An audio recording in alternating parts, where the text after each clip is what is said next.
faim, capitaine. Je suis fatiguée et j'ai tellement faim.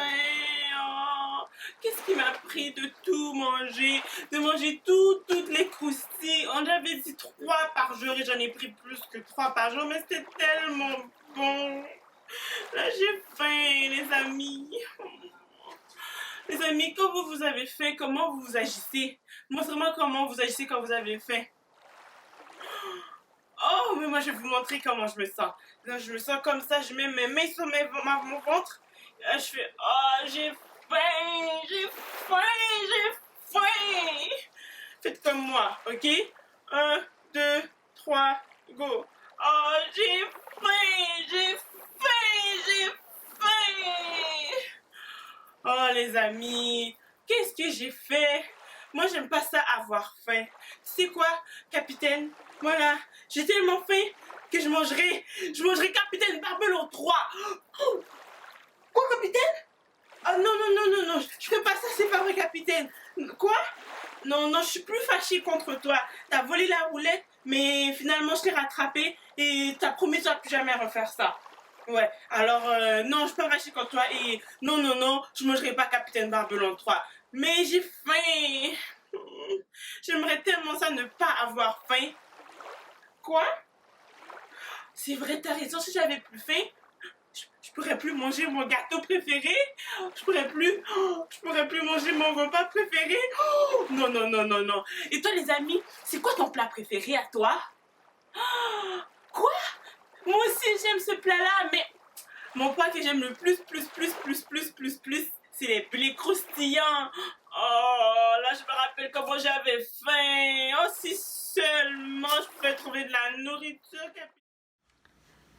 Est-ce que ça t'est déjà arrivé à toi d'être à l'école, c'est l'heure du dîner, là tu as vraiment faim et qu'est-ce que tu t'aperçois? Oh non, tu as oublié ton lunch à la maison. Et peut-être que là tu te demandes, mais qu'est-ce que je vais pouvoir manger? Une situation comme ça, c'était arrivé à des gens dans la Bible. Alors laisse-moi te raconter cette histoire aujourd'hui.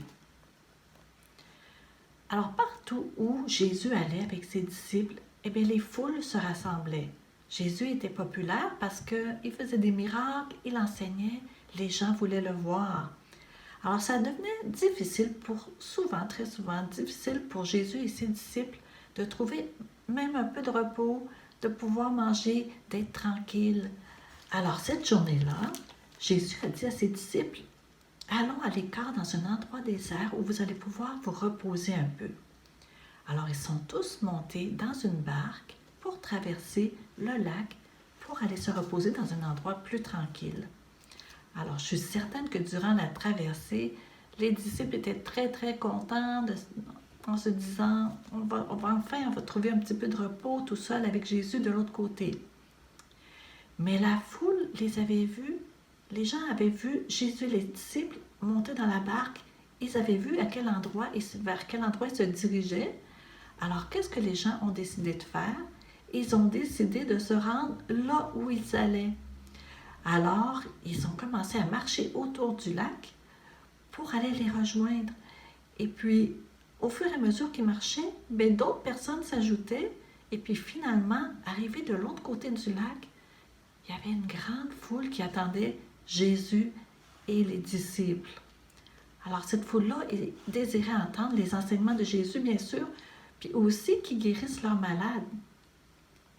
Quand Jésus est arrivé avec les disciples de l'autre bord, eh bien, rappelle-toi, ils voulaient trouver du repos, mais qu'est-ce qu'ils ont trouvé? Une grande foule qui les attendait. Je suis certaine que les disciples devaient être un peu déçus, hein? Qu'est-ce que Jésus a dit à ce moment-là, tu penses? Est-ce qu'il a dit quelque chose comme « S'il vous plaît tout le monde, retournez chez vous, nous on veut être un peu tranquille aujourd'hui ».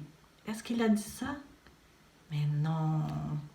La Bible dit que Jésus a été ému de compassion pour la foule. Ça veut dire qu'il avait pitié des gens.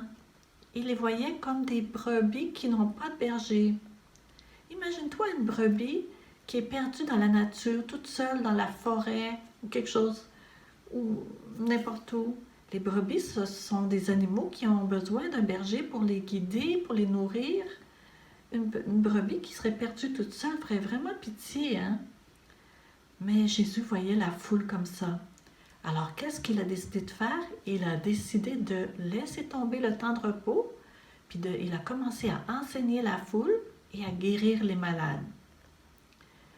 Pourquoi est-ce que Jésus a fait ça? Eh bien, parce qu'il est Dieu le Fils et qu'il aime les gens. Il est plein d'amour et de compassion pour tout le monde.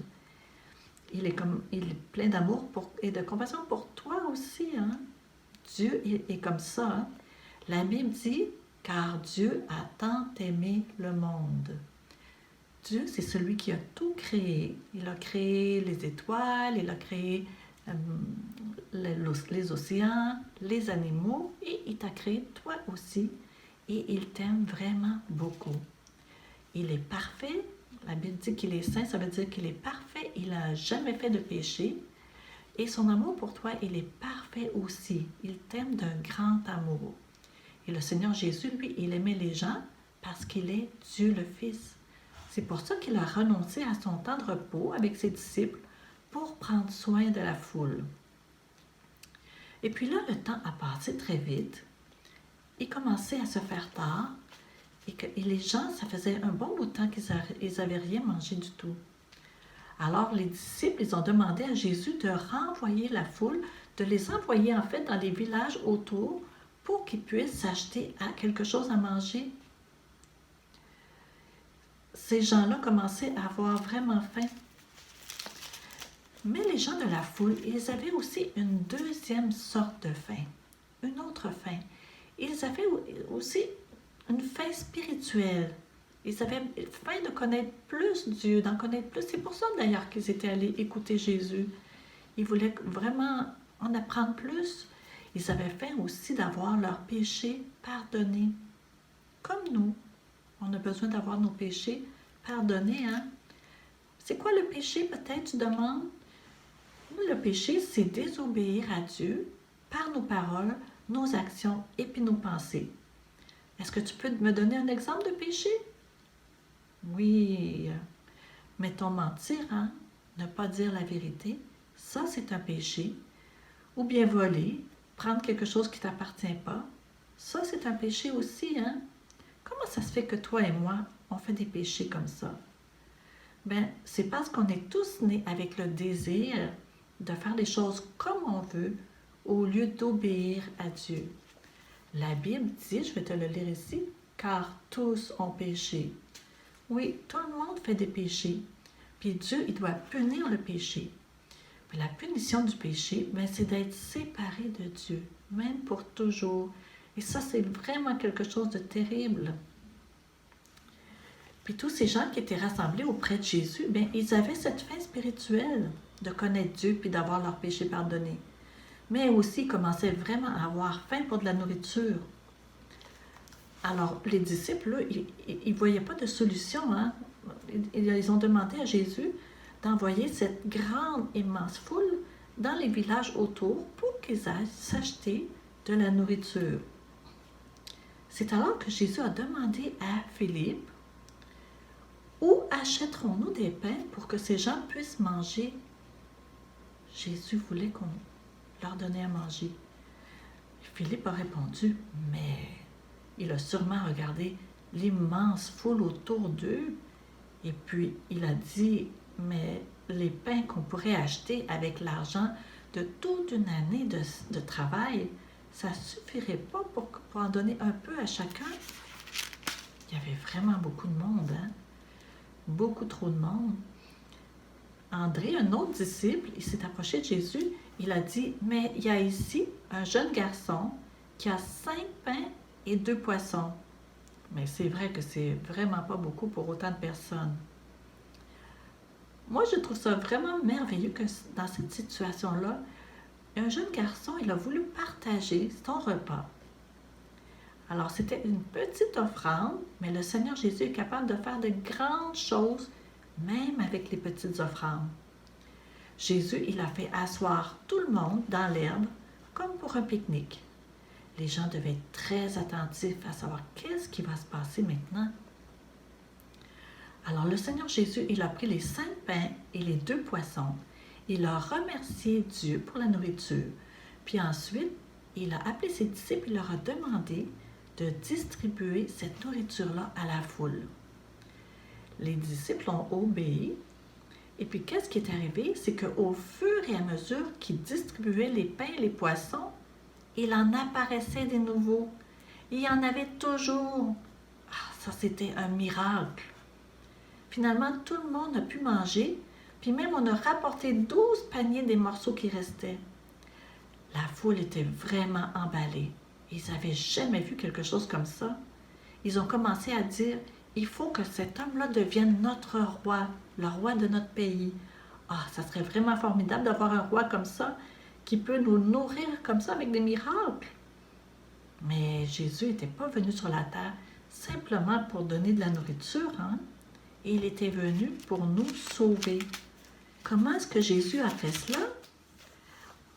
On sait que plus tard, Jésus a été arrêté par des hommes méchants qui l'ont fait mourir en le clouant sur une croix. Jésus aurait pu empêcher que ça lui arrive, mais il ne l'a pas fait. Il a donné sa vie volontairement pour prendre la punition que toi et moi, on mérite pour nos péchés. Il a donné sa vie, son sang, pour que tes péchés et les miens puissent être pardonnés. Jésus n'avait jamais péché lui-même, mais il est mort pour les péchés de nous tous. La Bible dit, Christ est mort pour nos péchés, il a été enseveli et il est ressuscité le 3e jour. C'est vraiment une bonne nouvelle que Jésus n'est pas resté mort. 3 jours après, il est redevenu vivant et aujourd'hui, il règne au ciel auprès de Dieu. Jésus a fait tout ça parce qu'il t'aime. Il désire te sauver de la punition du péché. Il désirait sauver les gens de la foule aussi, mais eux, ce qu'ils voulaient, c'est que Jésus devienne roi parce qu'ils avaient bien mangé. Alors, Jésus savait qu'est-ce que les gens voulaient faire. Alors, il les a quittés à ce moment-là et il est monté sur une montagne. Le lendemain, les gens attendaient que Jésus redescende de la montagne, mais Jésus n'était plus là. Alors, ils ont commencé à le chercher. Ils sont montés dans des barques. Ils ont retraversé le lac à la recherche de Jésus. Ils l'ont retrouvé à Capernaum. Et là, ils ont demandé à Jésus, mais Maître, quand est-ce que tu es venu ici? Et Jésus leur a répondu, vous me cherchez non parce que vous avez vu des miracles, mais parce que vous avez mangé du pain. Hein? Ils ne cherchaient pas à connaître Jésus parce qu'il avait fait de grandes choses, mais seulement parce qu'ils avaient mangé. Jésus a ajouté, vous faites beaucoup d'efforts pour avoir de la nourriture, mais le vrai pain de vie, c'est celui qui descend du ciel pour donner la vie au monde. Ce que Jésus disait, c'est que le vrai pain de vie, c'est ça qui est vraiment important, plus que la nourriture. Alors les gens ont dit, mais Seigneur, donne-nous toujours ce pain, c'est ça qu'on veut. Et sais-tu qu'est-ce que Jésus a répondu? Il a répondu, je suis le pain de vie. Celui qui vient à moi n'aura jamais faim. Il a dit, c'est moi le pain de vie. Il voulait dire que comme le pain te nourrit, puis fait vivre ton corps, Jésus, qui est le vrai pain de vie qui vient du ciel, mais il donne la vie à ton âme. Ton âme, c'est la personne que tu es à l'intérieur de toi. Mais la foule qui écoutait Jésus, les gens, ils n'ont pas compris. Ils n'ont pas cru en lui, en sa parole. Ils sont retournés chez eux. Ils ne savaient pas trop quoi penser. C'est alors que Jésus a demandé à ses disciples, « Et vous, ne voulez-vous pas aussi vous en aller? » Et là, un de ses disciples, Pierre, il a répondu, « Seigneur, à qui irions-nous? Tu as les paroles de la vie éternelle.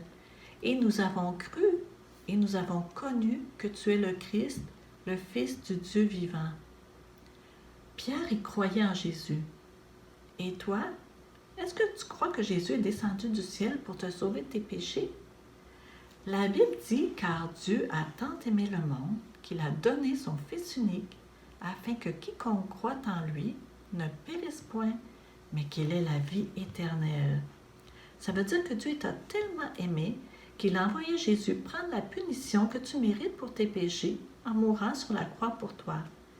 Il l'a fait pour que tu puisses avoir la vie éternelle en croyant en lui. Alors, aujourd'hui, as-tu déjà cru en Jésus? Aujourd'hui même, tu peux demander à Jésus de te sauver de la punition de tes péchés. Tu peux lui dire quelque chose comme « Seigneur Jésus, je regrette vraiment tous les péchés que j'ai faits et je te demande de me sauver. Viens dans mon cœur pour me sauver. Je crois en toi. Je crois que tu es mort sur la croix pour moi. » Je t'encourage à le faire dès aujourd'hui parce que Jésus veut te sauver toi aussi. Oh là là! Ah, te voilà! J'ai tellement aimé l'histoire que ça m'a donné l'envie de faire du pain. La Bible nous dit que Jésus est le pain de vie. Imagine que tu étais là ce jour-là où Jésus a multiplié 5 pains et 2 poissons. Qu'est-ce que tu aurais ressenti? Eh bien, moi, j'aurais été vraiment émerveillée. Jésus était rempli d'amour et de compassion envers chaque personne ce jour-là. Et il est envers toi aussi. Jésus est venu satisfaire ton envie de connaître Dieu. Qu'est-ce que tu peux faire pour le connaître plus? Eh bien, une chose que tu peux faire, c'est d'aller visiter le site cliquelavie.com.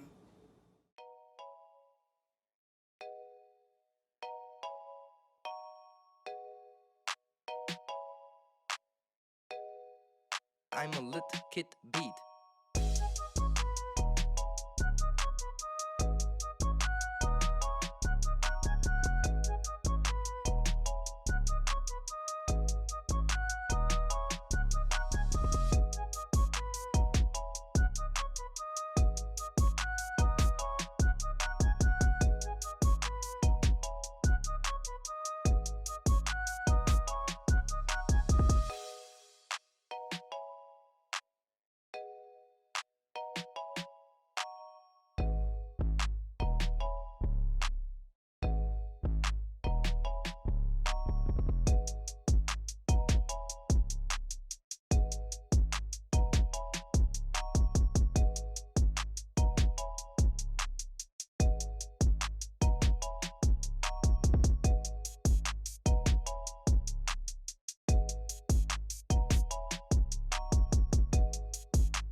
Une chose que tu peux faire, c'est d'aller visiter le site cliquelavie.com.